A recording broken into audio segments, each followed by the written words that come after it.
Hello बच्चों, let's read this question. सो इसमें कह रहे हैं कि एक प्लेन मिरर M है which is arranged parallel to a wall W at a distance L from it, and the light produced by a point source S kept on the wall is reflected by mirror and produces a patch of light on the wall. The mirror moves with the velocity v towards the wall. तो अब वो पूछ रहे हैं कि हमसे इससे related कुछ क्वेश्चन। तो इस क्वेश्चन को सॉल्व करने के लिए हमें सबसे पहले की कॉन्सेप्ट में ये पता होना चाहिए कि प्लेन मिरर्स का इमेज फॉर्मेशन कैसा होता है। तो फॉर अ प्लेन मिरर हमें पता है मैग्निफिकेशन इज 1।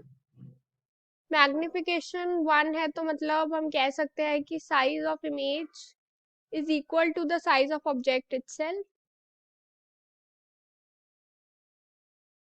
तो अगर हम देखें तो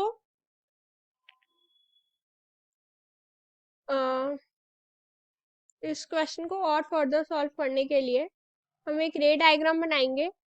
लेट्स से प्रिंसिपल एक्सिस है, this is point S and this is the mirror जो v वेलोसिटी से चल रहा है। लेट्स से कुछ पॉइंट ऑफ टाइम के बाद यहाँ पे आ जाता है।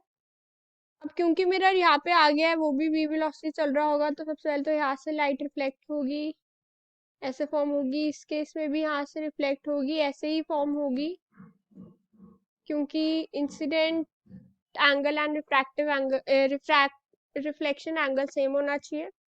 सिमिलरली लाइट यहाँ से फॉल होगी, यहाँ पे होगी एंड यहाँ पे होगी, तो वहीं पे फॉल करेगी। तो हम क्या कह सकते हैं कि वी कैन से क्या कह सकते हैं हम कि the size of patch is same, remain same, velocity से भी चल जाए, कितना भी चल जाए। दूसरा, पैच डज नॉट मूव, पहले भी उतना ही था, अब भी उतना ही है। तो हम कह सकते हैं that option 2 and 4 are correct. तो जल्दी से रिवाइज करते हैं, हमने की कॉन्सेप्ट में क्या देखा। सबसे पहले कि प्लेन मिरर के लिए मैग्निफिकेशन 1 है तो size of image will be size of object, जिससे हम कह सकते हैं कि पैच का साइज जो है वो सेम रहेगा। दूसरा, हमने ये